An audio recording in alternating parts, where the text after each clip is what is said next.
différentes interventions aux côtés de la population, avec les maigres moyens dont vous disposez et la faible expérience que vous accusez, témoigne de la nécessité de décider rigoureusement de la force nationale de défense.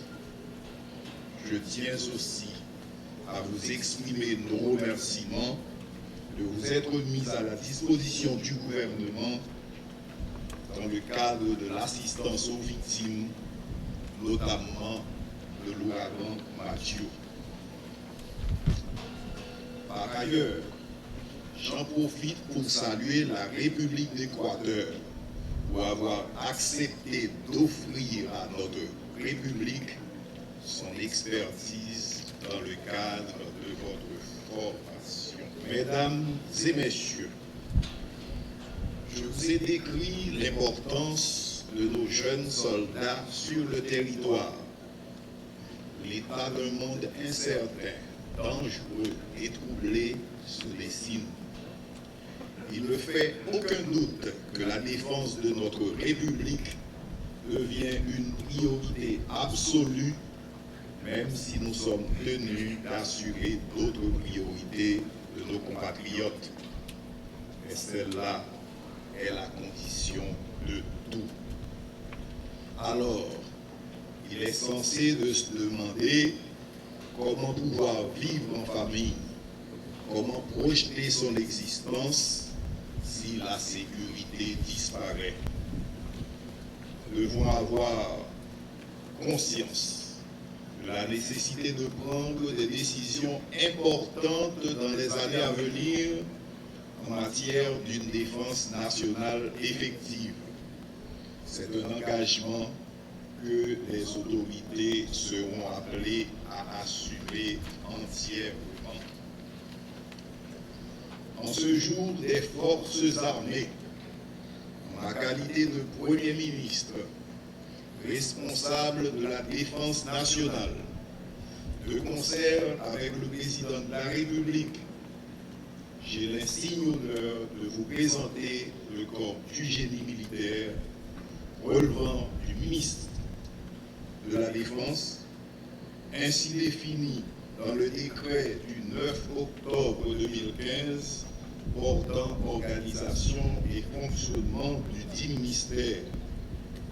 Ils sont à ce jour au nombre de 126 soldats techniciens issus de 4 promotions différentes, formés en Équateur et dirigés par un groupe de 18 officiers, dont 10 officiers ingénieurs et 8 officiers fantassins moulus en armes militaires.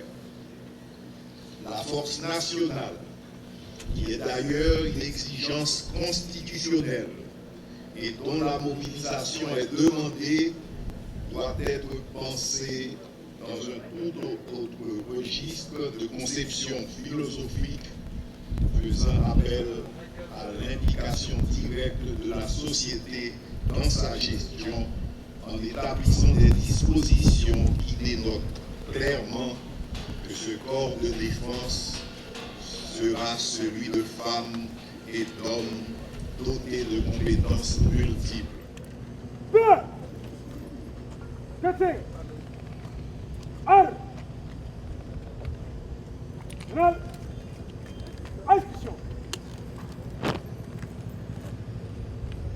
Nous ces soldats, nous ne sommes fatigués, mais pas de janvier, n'a pas compris. Dans toute épreuve, nous pas jamais fatigués. Dans toute mort, dans toute moche, nous travaillons.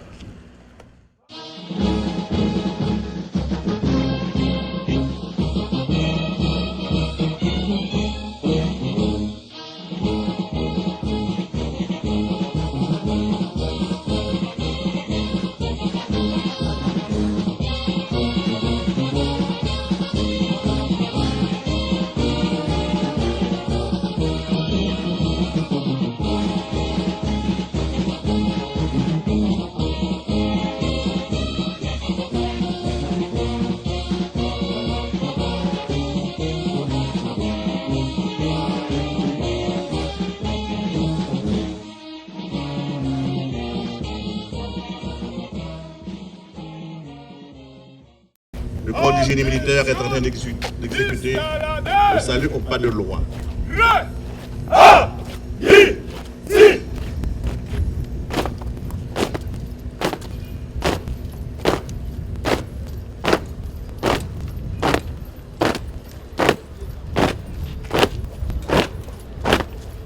Ainsi, nous donnerons raison au général Toussaint Louverture qui disait, en me renversant à Saint-Domingue, on avait abattu le tronc de l'arbre de la liberté des Noirs. Il repoussait les racines parce qu'elles sont profondes et nombreuses.